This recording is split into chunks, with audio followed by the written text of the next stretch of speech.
ಇಷ್ಟು ವರ್ಷದ ಜರ್ನಿಯಲ್ಲಿ ಹರಣಿಯವ್ರಿಗೆ ಯಾವತ್ತಾದರೂ ನಾನು ಈ ಫೀಲ್ಡಿಗೆ ಬಂದಿದ್ದು ಸರಿನೋ ತಪ್ಪು ಅನ್ನೋ ಅಂಶ ಏನಾದ್ರು ಕಾಡ್ತಾ ಅಥವಾ ರೈಟ್ ರಾಂಗ್ ಅನ್ನೋ ಥರದ ಯೋಚನೆ ಏನಾದರೂ ಮಾಡಿದ್ರಾ ಯಾವಾಗಾದರೂ? ಇಲ್ಲ ಸರ್, ನಾನು ಇದನ್ನು ನಾನು ಆಯ್ಕೆ ಮಾಡ್ಕೊಂಡಿಲ್ಲ. ನನ್ನನ್ನು ಆಯ್ಕೆ ಮಾಡ್ಕೊಂಡಿದ್ರಂಥ ಈ ಫೀಲ್ಡ್ ಏನಿದೆ, it has given me everything. So ಎಲ್ಲೋ ಒಂದು ಕಡೆ ಸಮಯದ ಅಭಾವ ಅನಿಸ್ಬೋದು ಅಷ್ಟೇ ವಿನಃ, ಅಂದರೆ ಒಂದು ಫ್ಯಾಮಿಲಿ ಕಡೆಗೆ ಟೈಮ್ ಕೊಡೋಕ್ಕಾಗಿರ್ಬೋದು, ಇಲ್ಲ ಒಂದೊಂದು ರೆಸ್ಟು, ಅದಷ್ಟೇ ಬಿಟ್ಟರೆ ಓ ಯಾಕಪ್ಪ ಬಂದೆ ಇಲ್ಲಿಗೆ ಅಂತ ಅನಿಸಿದ್ದು ಇಲ್ಲ. ಆ ಥರ ಅಂತೂ ಇಲ್ಲ. I am happy. ನನಗೆ ಬರ್ತಾ ಇರೋಂಥ ಪಾತ್ರಗಳು ಸಿನಿಮಾದಲ್ಲಾಗಿರ್ಬೋದು, ಸೀರಿಯಲಲ್ಲಾಗಿರ್ಬೋದು, I am able to manage and ಜನ ಕೂಡ ಅದೇ ಥರ ಅಕ್ಸೆಪ್ಟ್ ಮಾಡ್ತಾ ಇದ್ದಾರೆ. ಅದೊಂದು ಬ್ಲೆಸ್ಡ್ ಅಂತ ಹೇಳ್ಬೋದು. ಬಹುತೇಕ ಅರಣಿ ಅವರಿಗೆ ಹುಡ್ಕೊಂಬಂದಂಥ ಪಾತ್ರಗಳು ಅಮ್ಮನ ಪಾತ್ರಗಳು. ಸೊ ನೀವು ಬೇರೆ ಬೇರೆ ಸಿನಿಮಾಗಳಲ್ಲೂ ಕೂಡ ದೊಡ್ಡ ದೊಡ್ಡ ಸ್ಟಾರ್ ಜೊತೆಗೆ ಕೂಡ ನಡೆಸಿದಂಥವ್ರು. ಸೊ ಅಮ್ಮನ ಪಾತ್ರ ಅಂದಾಗ ಅದಕ್ಕೆ ಒಂದಿಷ್ಟು ತಯಾರಿಗಳು ಬೇಕಾಗ್ತದೆ. ಸೊ ಆ ಪಾತ್ರಕ್ಕೆ ಏನು ಬೇಕೋ ಅದು. ಸೊ ಹೇಗೆ ಅಮ್ಮನ ಪಾತ್ರಗಳೇ ಕಂಟಿನ್ಯೂ ಆದವು ಅಂತ? ಅದು ಹೇಗೆ ಕಂಟಿನ್ಯೂ ಆಯಿತು ಅಂತ ಗೊತ್ತಿಲ್ಲ. ಫಸ್ಟ್ ನಾನು ನನ್ನ ನಿಜ ಜೀವನದಲ್ಲಿ ತಾಯಿ ಆದಮೇಲೆ ಮೊದಲನೇ ತಾಯಿ ಪಾತ್ರ ಬಂತು ನನಗೆ. ಓ ನಾನು ಮಾಡಬಲ್ಲೆ ಅಂತ ನನಗೆ ಅನಿಸ್ತು. ಸೊ ಅಲ್ಲಿಂದ ಪುಟ್ಟಗೌರಿ ಮದುವೆ ಅದು. ಸೊ ಅಲ್ಲಿಂದ ತಾಯಿ ಪಾತ್ರ ಬರ್ತಾ ಹೋಯ್ತು. ನಾನು ಹಾಗೆ ಮಾಡ್ತಾ ಹೋದೆ ಅಷ್ಟೇ.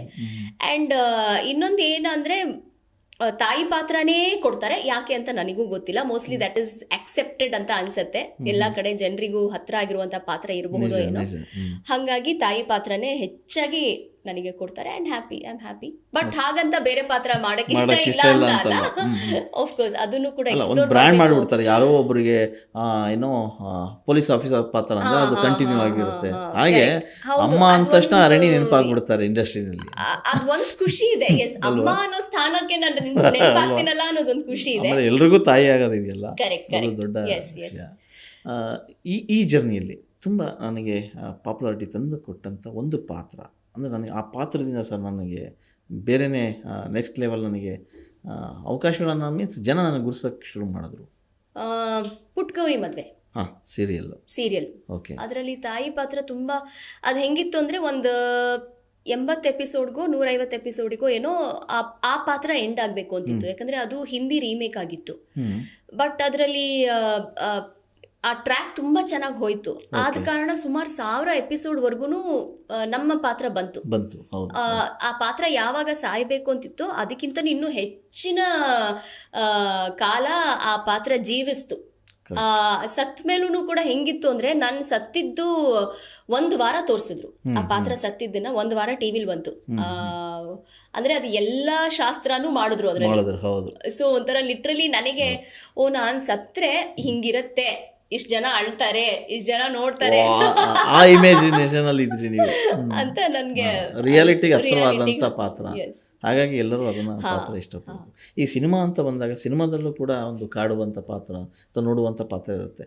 ದಿ ಬೆಸ್ಟ್ ಪಾತ್ರ ಅನ್ನೋದಾದ್ರೆ ಸಿನಿಮಾ ವಿಚಾರಕ್ಕೆ ಬಂದರೆ, ಈಗ ಸೀರಿಯಲ್ನಲ್ಲಿ ಹೇಳಿದ್ರಿ ನನಗೆ ಅದು ಆ ಪಾತ್ರ ತುಂಬ ಪಾಪ್ಯುಲಾರಿಟಿ ಇದೆ ಅಂತ. ಸಿನಿಮಾ ಅಂತ ಬಂದಾಗಲೂ ಕೂಡ ಹಾಗೆ ಅಲ್ಲ? ಸಿನಿಮಾದಲ್ಲಿ ನನಗೆ ಓಕೆ, ಸಿನಿಮಾದಲ್ಲೂ ಕೂಡ ನಾನು ಪಾತ್ರಗಳನ್ನ ಮಾಡಿ ಇಲ್ಲೂ ಒಂದು ನೆಲೆ ಕಾಣಬಹುದು ಅಂತ ಅನಿಸಿದ್ದು ಭಜರಂಗಿ ಮಾಡಿದಾಗ ಶಿವಣ್ಣ ಅವರ ಜೊತೆ. ಹರ್ಷ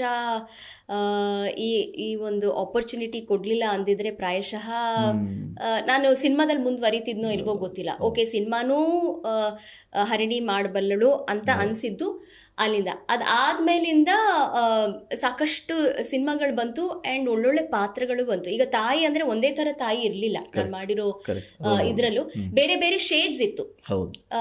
ಸೊ ಹಾಗಾಗಿ ಈಗ ಕೆರೆಬೆಟ್ಟೆ ಆಗಿರ್ಬೋದು, ದೂರದರ್ಶನ ಆಗಿರ್ಬೋದು, ಆ್ಯಂಡ್ ಶಾಕಾಹಾರಿ ಕಂಪ್ಲೀಟ್ಲಿ ಡಿಫ್ರೆಂಟ್. ಅದು ನಿಮ್ಮ ಕೆರಿಯರ್ನಲ್ಲೇ ಒಂದು ಡಿಫರೆನ್ಸ್. ಹೌದು. ಸೊ ಅದರಲ್ಲಿ ಮಾತಿಲ್ಲ ಅಂದ್ರೂ ಕೂಡ ಪಾತ್ರ ತುಂಬ ಮಾತಾಡ್ತು. ಸೊ ಆ ಥರದ್ರಲ್ಲಿ ಹೇಳ್ದಂಗೆ ಎಲ್ಲೋ ಒಂದು ತುಂಬ ಖುಷಿ ಅನ್ಸತ್ತೆ. ಬೇರೆ ಬೇರೆ ರೀತಿಯಾದಂಥ ಪಾತ್ರ ಬಂತು. ದೋ ತಾಯಿ ಪಾತ್ರ ಆದರೂ ಕೂಡ ಬೇರೆ ಬೇರೆ ಶೇಡ್ಸ್ ಇತ್ತು.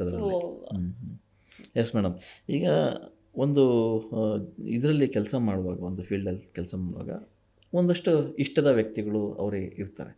ಸೊ ಹರಿಣಿ ಅವರಿಗೆ ಕಿರುತೆರೆಯಲ್ಲಿ ಮಾಡುವಾಗ ಯಾರು ಒಳ್ಳೆಯ ನಿರ್ದೇಶಕ ಅಂತ ಕಾಣಿಸ್ಕೊಂಡ್ರು? ಅಂದರೆ ಇಲ್ಲಿ ಅಮ್ಮನಿಗೆ ಮಕ್ಕಳು ಯಾರಿಷ್ಟ ಅಂತ ಕೇಳೋಂಗಾಯ್ತು. ಸೊ ಅದರಲ್ಲೂ ದಿ ಬೆಸ್ಟ್ ಅಂದರೆ ನನ್ನ ಕಂಫರ್ಟ್ ಝೋನಲ್ಲಿ ಕೆಲಸ ಮಾಡೋದು.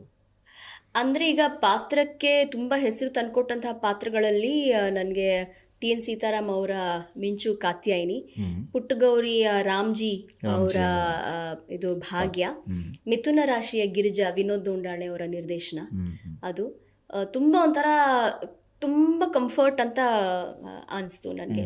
ತುಂಬ ಹತ್ರ, ನಾನೆಲ್ಲೋ ಏನೋ ಕೆಲಸ ಮಾಡ್ತಾ ಇದ್ದೀನಿ ಅಂತ ನನಗೆ ಅನಿಸ್ತಾ ಇರಲಿಲ್ಲ. ಆ್ಯಂಡ್ ಆಫ್ಕೋರ್ಸ್ ಪುಟ್ಟಗೌರಿ ಮದುವೆ ಮಾಡಬೇಕಾದ್ರೆ ನನಗೆ ಇನ್ನೊಂದು ತುಂಬ ಕಂಫರ್ಟ್ ಝೋನ್ ಇತ್ತಿದ್ದು ಅಂದರೆ ನನ್ನ ಜೊತೆ ಪೇರಾಗಿ ಮಾಡಿದ್ದು ಗೋಪಾಲ್ ಕೃಷ್ಣ ದೇಶಪಾಂಡೆ ಅವರು. ಸೊ ಹಾಗಾಗಿ ನನ್ನ ಅವರ ರ್ಯಾಪೋ ತುಂಬ ಚೆನ್ನಾಗಿತ್ತು. ಹಾಂ, ತುಂಬ ಚೆನ್ನಾಗಿತ್ತು. ವರ್ಷಾನ್ಗಟ್ಲೆ ಮಾಡಿದ್ಮೇಲೆ ತುಂಬ ಖುಷಿ ಅನಿಸ್ತು. ಅಂದರೆ ಎಲ್ಲೋ ಒಂದು ಕಡೆ ನನಗೆ ಸ್ವಲ್ಪ ಸಾಕು ಅಂದಾಗ ಅವ್ರು ನನಗೆ ರೀಡಿಂಗ್ ಕೊಡೋರು, ನನ್ನ ಡೈಲಾಗ್ಸೂ ಅವರೇ ಓದ್ಕೊಳ್ಳೋದು, ಹೇಳೋರು, ಆ ಥರದ್ದೆಲ್ಲ. ಸೊ ಚೆನ್ನಾಗಿತ್ತು. ಆಫ್ಕೋರ್ಸ್ ಎಲ್ಲ ನಿರ್ದೇಶಕರು will be very good. Okay, ಸೀರಿಯಲ್ಗಿಂತ ನೀವು ಸಿನಿಮಾನೇ ಜಾಸ್ತಿ ಮಾಡಿದ್ದು ಬಹುಶಃ. ಹೌದು, ಇದರಲ್ಲಿ ಒಂದು 15-20 ಸೀರಿಯಲ್ ಮಾಡಿದ್ರೆ ಒಂದು 50-60 ಸಿನಿಮಾಗಳೇ ಆಗಿದೆ. ಸೊ ಸಿನಿಮಾ ಬಗ್ಗೆ ಮಾತಾಡೋದಾದ್ರೆ the best artist, the best director ನೀವು ಕಂಡಂತೆ? ಅದು ಹಿಂಗೆ ಕಷ್ಟ ಅಲ್ಲ ಅದು ಹೇಳೋದು. ಅಂದರೆ ಪ್ರತಿಯೊಂದು ಪಾತ್ರನೂ ಬೇರೆ ಬೇರೆ ಥರ ಇರೋದ್ರಿಂದ ಅದ್ರ ಟ್ರೀಟ್ಮೆಂಟ್ ಕೂಡ ಬೇರೆ ಬೇರೆ ಥರನೇ ಇರುತ್ತೆ. ಸೊ ಹಾಗಾಗಿ ಪ್ರತಿಯೊಂದು ನಿರ್ದೇಶಕರು ಕೂಡ ಇಂಪಾರ್ಟೆಂಟ್ ಆಗ್ತಾ ಹೋಗ್ತಾರೆ. ಆ್ಯಂಡ್ ಅದರಲ್ಲಿ ಏನೋ ಒಂದು ಒಂಥರ ಹೆಸರು ಬಂದಿದೆ ಅಂದರೆ ಅಫ್ಕೋರ್ಸ್ ಅದ್ರ ಕ್ರೆಡಿಟ್ಟು ನಿರ್ದೇಶಕರಿಗೆ, ಮೇಕರ್ಸಿಗೆ ಹೋಗಬೇಕಾಗುತ್ತೆ. ಸೊ ಹಾಗಾಗಿ all of them are so good. Especially ಇವಾಗ ಬರ್ತಾ ಇರುವಂಥ ಎಲ್ಲ ನಿರ್ದೇಶಕರು ಕೂಡ ತುಂಬ ಚೆನ್ನಾಗಿ, ಸಂದೀಪ್ ಸುಂಕದಾಗಿರ್ಬೋದು, ಗುರು ಅವರಾಗಿರ್ಬೋದು, ಕೆರೆಬೇಟೆ, ಆಮೇಲೆ ನಮ್ಮ ದೂರದರ್ಶನ ಸುಕೇಶ್ ಶೆಟ್ಟಿ ಅವರಾಗಿರ್ಬೋದು, ರೋಹಿತ್ ಪದ್ಕೆ ಅವರಾಗಿರ್ಬೋದು. ಸೊ ಬಹುತೇಕ ಅರಣ್ಯವ್ರನ್ನ ನಾನು ಗಮನಿಸ್ದಂಗೆ ಸಿನಿಮಾದಲ್ಲಿ ಕಂಟೆಂಟ್ ಓರಿಯೆಂಟೆಡ್ ಸಿನಿಮಾಗಳಲ್ಲೇ ನೀವು ಕಾಣಿಸ್ಕೊಳ್ತಾ ಇರ್ತೀರಿ. ಸೊ ಅಲ್ಲಿ ಆಯ್ಕೆ ನಿಮ್ಮದೇ ಆಗಿರುತ್ತಾ ಅಥವಾ?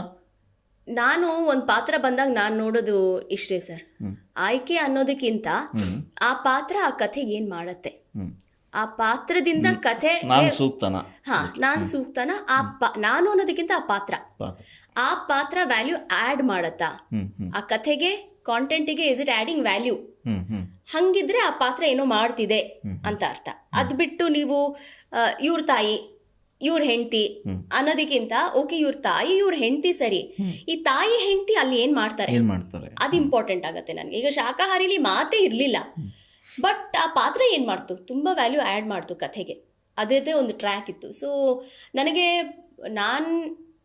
ನನಗೇನಾಗತ್ತೆ ಅಥವಾ ನಾನೇನು ಮಾಡ್ತೀನಿ ಅನ್ನೋದಕ್ಕಿಂತ ಪಾತ್ರ ಅಲ್ಲಿ ಎಷ್ಟು ವ್ಯಾಲ್ಯೂ ಆ್ಯಡ್ ಮಾಡುತ್ತೆ ಅನ್ನೋದು ನನಗೆ ತುಂಬ ಇಂಪಾರ್ಟೆಂಟ್ ಆಗುತ್ತೆ. ಓಕೆ.